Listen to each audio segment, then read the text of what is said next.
देहरादून से बड़ी खबर का, जहां पर ग्रामों क्षेत्र पंचायत में प्रशासक नियुक्ति को लेकर समिति का गठन कर दिया गया है। ये बड़ी खबर आपको बता रहे हैं। सीएम धामी के निर्देश पर 3 सदस्यीय कमेटी यहां पर गठित की गई है।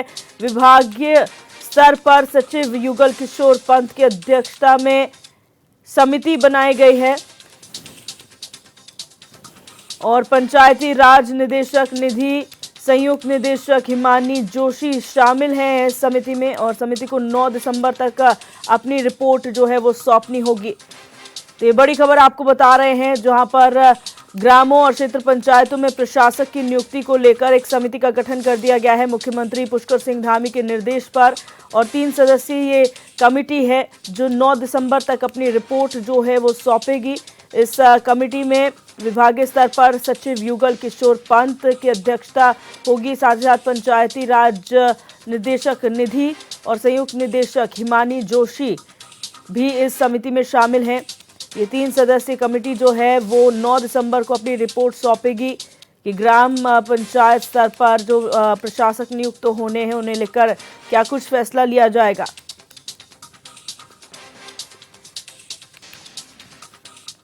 और हमारे संवाददाता अरुण सैनी हमारे साथ लाइव जुड़ चुके इसी खबर पर। अरुण, जानकारी चाहेंगे, प्रशासकों की नियुक्ति अब ग्राम स्तर पर भी की जा रही है। ग्राम और क्षेत्र पंचायतों में प्रशासकों की नियुक्ति के लिए एक समिति का गठन किया गया है। क्या जानकारी समिति को लेकर आपके पास है?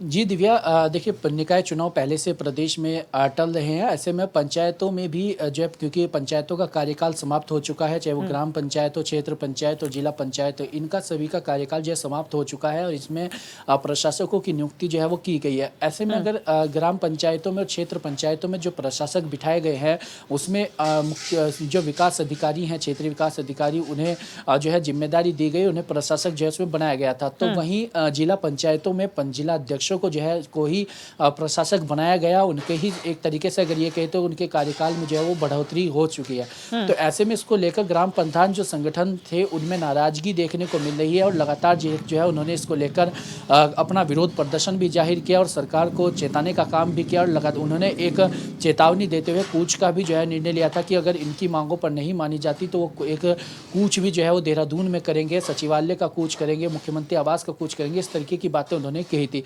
ऐसे में इसको लेकर के आज उनका कूच होना था, लेकिन कूच जो है वो टल चुका है क्योंकि अब ग्राम पंचायतों और क्षेत्र पंचायतों में भी प्रशासकों की नियुक्ति को लेकर एक समिति गठित की गई है। और जिस तरीके से जो ग्राम प्रधान संगठन है वो मांग कर रहे थे कि जिस तरीके से जिला अध्यक्षों को प्रशासक बनाया गया है उसी तरीके से क्षेत्र पंचायत और ग्राम पंचायतों में प्रधानों को जो है वो और जो है प्रशासक बनाया जाना चाहिए। उन्हीं की तरह जो है उनके साथ भी इसी तरीके से प्रशासक बनाया जाइए। एक साथ का व्यवहार होना चाहिए। दो बातें जो है वो नहीं होनी चाहिए। उन्हें प्रशासक बनाया गया है, उन्हें नहीं बनाया गया। तो इसको लेकर उनकी मांग थी और इस मांग को लेकर वो लगातार प्रदर्शन भी कर रहे थे। जगह जगहों पर उन्होंने पुतला भी फूंका और इसी के साथ एक बड़ा कूच भी जो है आज वो करने वाले थे देहरादून में। लेकिन बीते रात जो है एक 3 सदस्यीय कमेटी जो है वो गठित कर दी गई है। जो समिति 9 दिसंबर तक अपनी रिपोर्ट सरकार को सौंपेगी, जिसमें प्रशासकों को लेकर ग्राम प्रधानों को प्रशासक बनाए जाने को लेकर के उसमें वो समिति जो है अपनी रिपोर्ट तैयार करेगी और इस रिपोर्ट को जो है सरकार को सौंपेगी। इस 3 सदस्यीय समिति जो बनाई गई है ये विभागीय सचिव युगल किशोर पंत की अध्यक्षता में समिति बनाई गई है, जिसमें कि पंचायती राज निदेशक निधि यादव और संयुक्त निदेशक हिमानी जोशी को जो है इसमें सदस्य बनाया गया है। और ऐसे में अब ये समिति अपनी रिपोर्ट किस तरीके से तैयार करती है और जो जिला पंचायत अध्यक्षों की ही तरह ग्राम प्रधानों को प्रशासक बनाया जाता है या नहीं, ये तमाम चीज़ें रिपोर्ट में देखने वाली होगी और 9 दिसंबर तक अपनी रिपोर्ट जो है ये समिति सरकार को जो है वो सौंपेगी। अच्छा अरुण, यहाँ पर ये देखने वाली बात है क्योंकि जो जिला पंचायत स्तर पर था वहाँ पर प्रशासक नियुक्त कर दिए गए थे बिना किसी समिति के गठन के, यानी कि कोई नॉर्म्स नहीं थे, उसके बावजूद भी जो है वो नियुक्ति कर दी गई थी। ऐसे में ग्राम प्रधानों के लिए या क्षेत्र पंचायतों के स्तर पर प्रशासक नियुक्त करने के लिए समिति का गठन क्यों? आखिर पेच क्या है?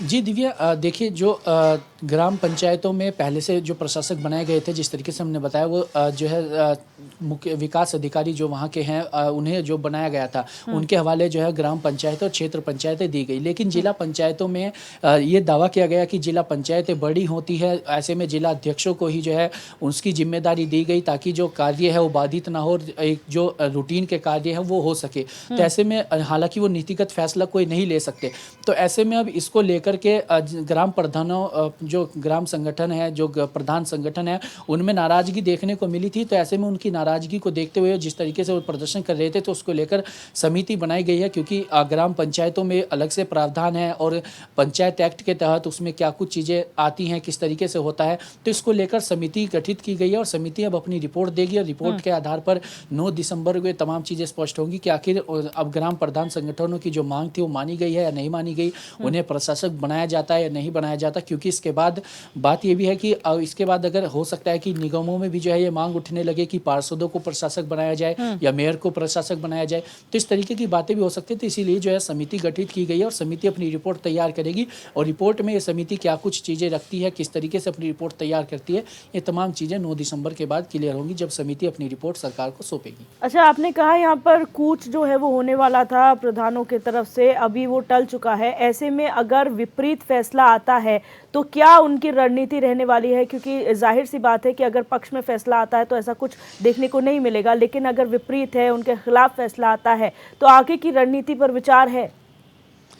जी दिव्या, बिल्कुल देखिए, प्रधान संगठनों ने कहा कि अगर उनकी मांग नहीं मानी जाती और एक तरीके से जो है, चाहे वो जिला पंचायत अध्यक्ष हों या फिर ग्राम पंचायतों में, क्षेत्र पंचायतों में हो, अगर सभी को एक निगाह से नहीं देखा जाता और सभी के लिए एक तरीके के नियम, कायदे, कानून जो है वो लागू नहीं किए जाते, तो ऐसे में वो प्रदर्शन भी करेंगे और सरकार के खिलाफ हल्ला बोलने का काम भी करेंगे।